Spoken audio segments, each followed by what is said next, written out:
Welcome to Update from the Hill. I'm Mark Rockburn. Joining me as always is Northumberland, Peterborough South MP Philip Lawrence. Phil, welcome again this week to another edition of the show and another busy week on many different fronts in this country, not just COVID related. But I first thought we'd talk about right off the hop was the unemployment numbers that came out this morning that were released by StatsCan, where it said unemployment rate was at 13.7%, the highest it's been in 28 years, where it was 13.1% in 1982. I guess maybe if there's a plus side, there was an addition of 289,000 jobs, but certainly trending in the wrong direction. Yeah, no, there's no doubt that we're facing challenging economic times, and the pandemic is largely responsible for that. However, I think that the government now needs to take a new tack, and that goes to putting more emphasis on programs like the wage subsidy, so that we have an economic stimulant, not an economic tranquilizer, right? So as we go forward, we really need to get the economy rolling as much as possible, as is allowed by public health from both Ontario and the federal government. But as we start to enter into phase two, according to the Ford government, it's incumbent on our federal government to push forward. And we have to be mindful too that the rest of the country is actually ahead of us in a lot of ways, just because they have less population density. So in Saskatchewan, they're moving ahead, getting their economy rolling. So now it's time to get to next phase. Let's, as we deal with the pandemic and get to the end of that, hopefully, of the health crisis, now is really the time to focus on the economic crisis, with 1 in 5, 1 in 6 Canadians now unemployed. We need to get people back to work, and we do that by creating the best possible environment for our business owners. Did that number this morning, Philip, shock you when you saw it? Yeah, even though because of the pandemic, I think economists were forecasting high unemployment levels, but seeing 13.7. Literally, the last time this happened, I think I was 4 years old, and so going in my entire life, I've never seen unemployment that high, and I'm not young anymore, but seeing that number, that's a huge amount, and that's a big impact to Canadians. That's families that are struggling, and also when we look at the CERB benefit is now coming to an end. Some people will be able to continue their benefits by virtue of EI, but a lot of people won't. And so when we look at that, we've got to have a transition plan, which has not yet been introduced by the government. We need to have a transition plan for those folks who are coming to the end of their CERB benefit, keeping in mind that that's only for 4 months or a total of $8,000. We need to get those people back to work for two reasons. Number one, we need people to have jobs to take care of their family, but also our business owners in some sectors are struggling to have employees and actually to find employees, which is we're in a really weird situation where we've got lots of people unemployed, way too many, but we've also got business owners, and I get these calls on nearly a daily basis, Mark, of business owners who can't find employees. So we need to make sure that we connect those two things, and we provide a stimulus to folks to go back to work. And like the cutoff of on the CERB benefit, if you earn $1,001, that $1 costs you $2,000 because you lose it. It just doesn't make sense, and that's not just me saying that. It's Nathan Erskine-Smith, a Liberal member who went on record and said that is a disincentive to work, and it's not only hurting our business owners by unable to attract work, but it's also hurting our population by disincentivizing work, which we should never do as a government. Philip, some economists are saying that the job numbers for May would have been probably around 500,000 jobs lost in the month of May, with an unemployment rate of probably around 15%. With the CERB coming to an end, with people looking for a job, how do we get this? How do we get rolling? And I know we talk about this on a weekly basis, but it really hits home now with the unemployment numbers that come out.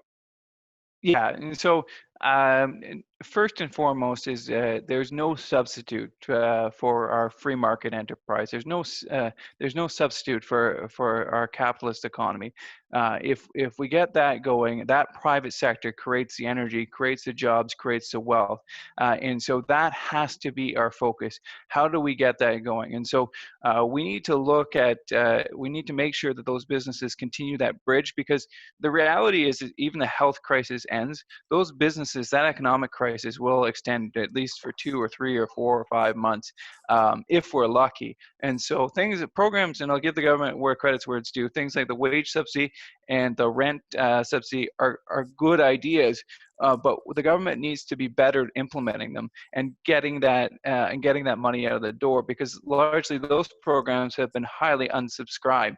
And whereas the CERB, which at least in some instances disincentivizes work, has been oversubscribed. So what we're creating is an economic tranquilizer instead of an economic stimulus. So we need to focus on pro-growth, pro-jobs plans that really get the economy roaring, because the government can't continue to spend money like it is. We'll see generational tax hikes coming up, and I would bet your bottom dollar, and you can take this to the bank, Mark, that taxes are going up anyway. The amount of the tax increases will be dictated by how quickly we get the economy back running.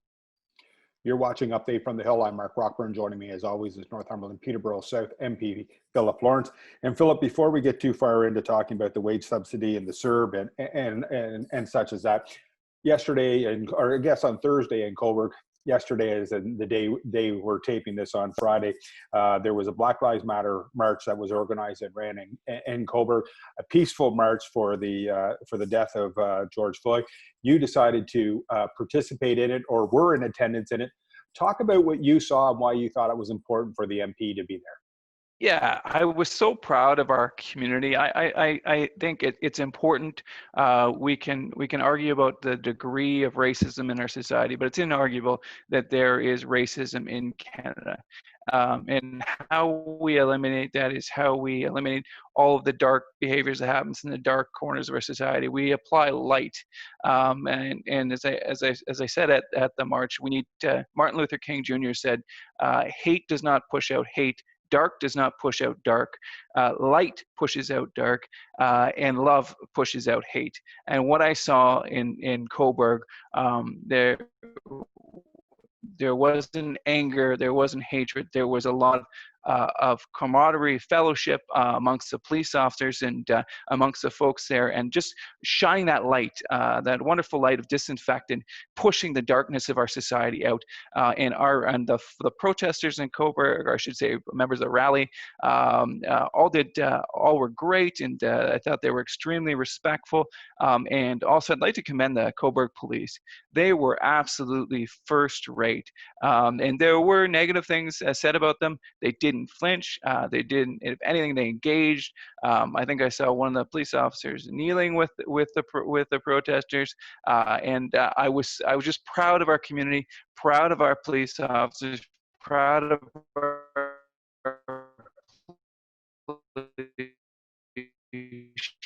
chief, proud of our local councillor, Adam, really an opportunity for us to be positive, and to eliminate to attempt to eliminate or push out the scourge of racism from our society. Obviously, it can't be done at a local level. Obviously, it can't be done at a provincial level. It needs to be a movement that comes from all parts of the country. So how do we tackle this? And at this time where we are starting to see it become more aware, people trying to raise the awareness more and more now.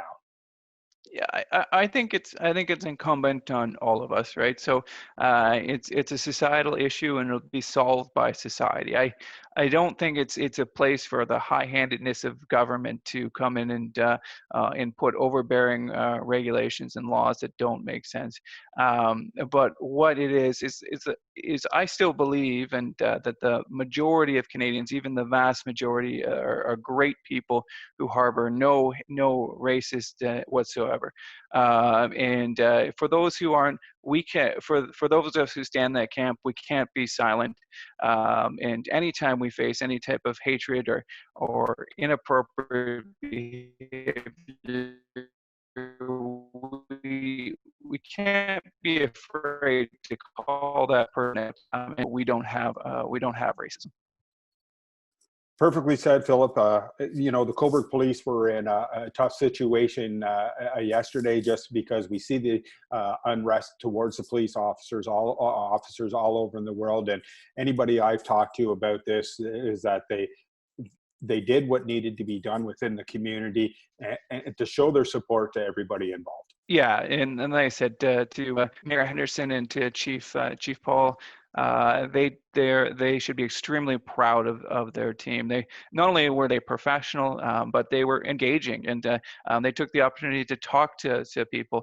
And if you took their uniforms off, you really couldn't separate them from the folks who attended the rally. And that's the way it should be. We're all part of the same community. We all want the same things. We all want to have a peaceful, happy place to raise our families, to give back to the community where we can, and make a little bit of difference. And whether you're wearing blue or what are the color the clothes that you're wearing, we should all be in this together.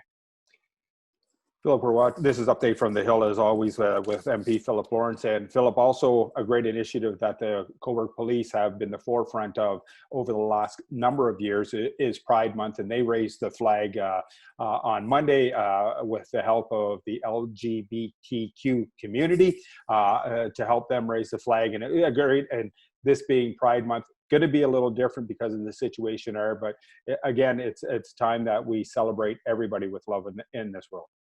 Once again, yeah, you see our community coming together, right? So everyone in this world deserves love, kindness, and respect. We are all equality, and we will not tolerate intolerance of any kind towards any group.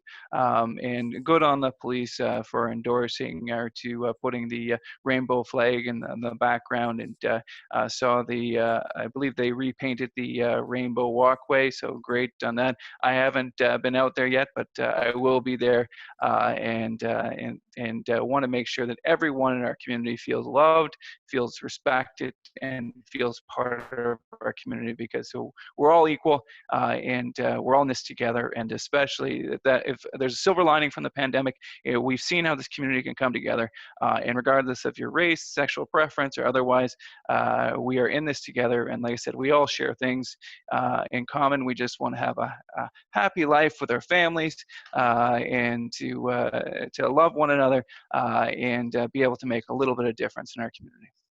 Philip, we're up on our first break, but tease the viewers a little bit. When we come back, we're going to talk about the fact that Parliament is on a hiatus now until September, with limited speaking engagement on issues. And also, we're going to talk a little bit more in depth about the CERB and the wage subsidy program. Some numbers released this week on how many people are actually participating in both those projects. I'm Mark Rockburn. Don't go away. We'll be right back with the second half of the show.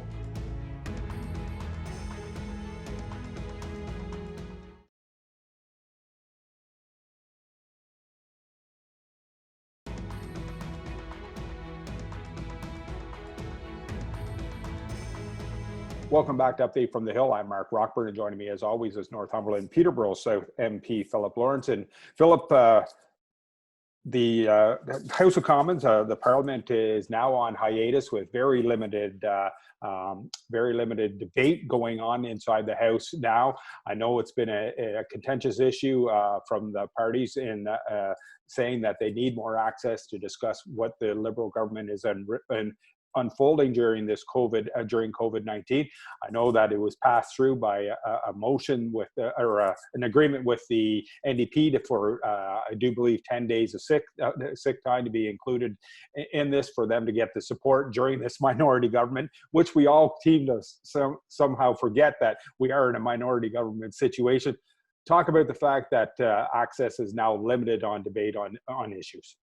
Yeah, so I was profoundly disappointed that the Liberal government decided, with the cooperation of the NDP, to suspend Parliament. Parliament, this is what has allowed Canada to become the great country that we are through our principled democracy, and it's only in the most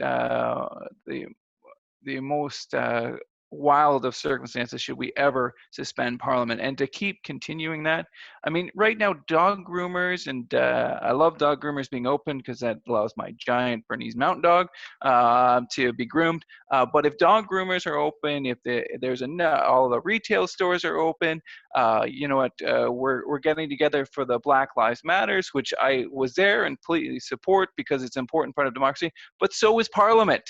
I apologize. I'm getting a little worked up here, Mark, because this is 150 years of tradition. The British Parliament met through World War I, World War II. We are past a large portion of the COVID. Ontario's reopening. Saskatchewan's completely are getting to be completely reopened. We need to meet. We're seeing now that, and we're starting to see what happens when there's not parliamentary oversight. The Minister of Infrastructure cannot explain 20,000 projects. That's projects, billions of dollars. They have no idea where it is, Mark. And that's because of the lack of parliamentary oversight. And there are a number, like Parliament is not just a Zoom meeting. There are committees that are going on. There are all sorts of important discussions. We have the facility in a normal point to have an emergency debate. And so I could have gotten up if we were in Parliament and said, Mr. Speaker, I want to have an emergency debate about George Floyd and the impact of racism in Canada. These important issues cannot be discussed. In addition, there's opposition day motions. The reality is that we won the popular vote. We may not have the most seats, and that's fine. I respect our democracy, but we won the popular vote. We should have the right to bring opposition. So day motions there. The NDP should have the right to bring those same motions. Unfortunately, their leadership faltered for a very half-hearted promise by the Liberal government. I will always, the reason why I'm in this, Mark, the reason why I'm a politician is because I believe in democracy, and I believe that as every person went to that ballot and voted for me, I owe it to them to be in there. And for the government just to shut down Parliament is just disgusting, and just get a little worked up. So where are we now, Philip, with what Parliament is doing and what Parliament isn't doing and when they are sitting? Yeah, so I'm actually up there on Monday and Tuesday, but we just have what they call accountability sessions, where we have an extremely limited amount of powers. We can ask some questions, but Parliament is much more than that. And so for the 5 minutes, I will ask questions. I'll ask questions about infrastructure, why we haven't had the money invested in the internet, and ask those questions. But because we don't have any teeth to Parliament, the government will just respond with the platitudes, the meaningless platitudes that they normally do, and we won't be able to get responses and answers that the people of Northumberland, Peterborough South. And ultimately, Parliament isn't about me or about the politicians. It's just a conduit for the voices. So you are shutting out the voices of 100,000 plus people from Northumberland, Peterborough South. And you know what? Fine, fair enough. We closed during the pandemic. Why are we not opening up during the summer? As a conservative, I want to go to work. I want to fight for the people of Northumberland, Peterborough South. Let's open it up in the summer. There's no reason why we can't change the sitting. We can change that tomorrow and get all of us back to Ottawa to start fighting. We've got lots of issues to talk about. Is the reason you're not going back, Philip, in the summertime because historically Parliament has never sat in the summertime? They do that summer hiatus where the members of Parliament are in their riding, dealing in meeting with their constituents. There is a traditional schedule, but we're in historical times, and so I've effectively been back in my community. I've been back here, and I love it here for the last 3 months, right? And as the lockdown continues, there won't be the events that there would traditionally been. I can meet with my constituents, including the continuation of CERB and continuing in terms of fiscal updates. We've got billions of dollars of deficits that we've got to deal with. We've got all these important issues, and I want to be there as a part of the party that won the popular vote in the most recent election. I think we're owed that opportunity to have an impact, and so that we can get this economy going to help people return back to work.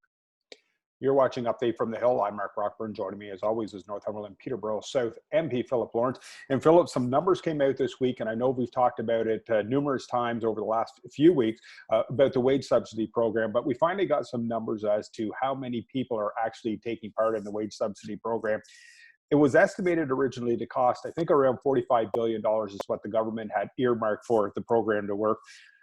Currently, there's 195,509 companies as of numbers for the other day that are currently using the wage subsidy program.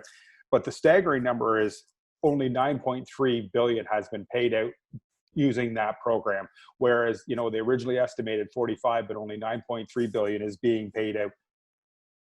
Why, again, are we not seeing more people take advantage of this wage subsidy program? Is it because of the CERB is more attractive to people right now? So when you look, I would put the wage subsidy and the rent subsidy in the same basket and put them versus the CERB. And so I would first and foremost start out with that all Canadians want to work. They want to make an impact. It's who we are as Canadians. And I think we're amongst the hardest working people in the world. However, we unrolled as a government the CERB first, and to the credit of the government, the CERB is very easy to apply for, and it's very easy to get. Whereas the rent subsidy and the wage subsidy came out way too late. It's overly bureaucratic. I was talking to one business owner who happens to be an accountant in business for many years, like a really bright human being, and he got through about half a page of the question on wage subsidy and got if this particular individual couldn't get by it. Eventually got it sorted out, but it took way too long. The rent subsidy, the same thing. The wage subsidy, the rent subsidy are economic stimulus, right? They're pushing people to do what they want to do. They're incentivizing work. They're incentivizing business. The CERB, because of the way it's structured, it de-incentivizes work. If you earn up to $1,000, that $1,001, that $1 will cost you $2,000.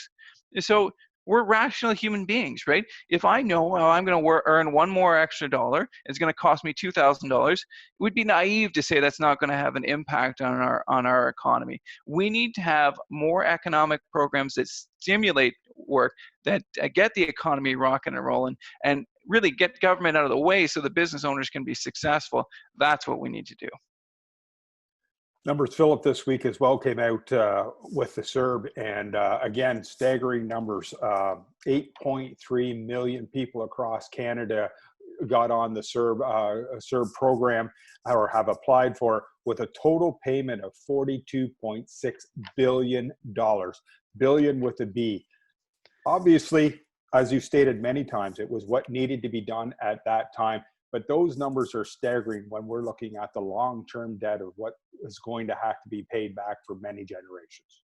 Yeah, no, that bridge was definitely necessary to get people. I mean, it was a government-imposed shutdown, so it only makes sense that government should step in and help people get over the government-imposed shutdown. But as we go forward, we need to focus, like I said, on the private enterprise. That's what will grow us out. And we have to start having serious discussions about the deficit, adult conversations. Like, we are going to have a deficit. It could be over $300 billion, sorry. I want to say millions because it just shocks me. 300 billion, which could be more than all of what we spent in 2019, could be our deficit for 2020. Think about that as you and I, right? Imagine that you earn $75,000 as a family, and then that following year you rack up $75,000 of credit card debt in 1 year. Like, it's not sustainable, and we're going to start facing real issues in terms of our debt to GDP ratio, how creditors view us, and if interest rates go up at any point in the future, then we're in a very difficult situation. So we need to have grown-up adult conversations about the deficit and the debt and how we're going to tackle that. And quite frankly, liberal platitudes just won't cover it. I can tell you right now, if they stay in power, they will raise your taxes. One final number to throw at you, Philip, and we have about 2 minutes left in the show. And the estimated cost thus far of COVID-19 is at 152.7 billion and counting as of today. Yeah, so they said, you know what, I do not begrudge the government for giving people that bridge to get over the government-imposed lockdown.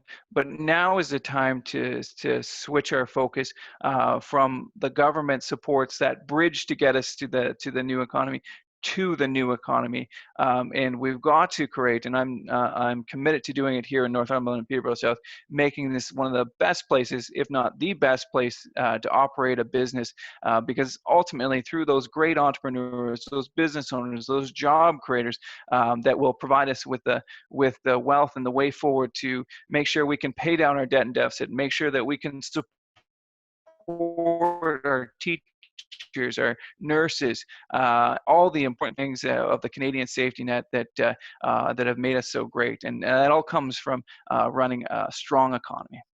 About 30 seconds, Philip. How are you doing personally? Yeah, so you know what? Everything has a silver lining.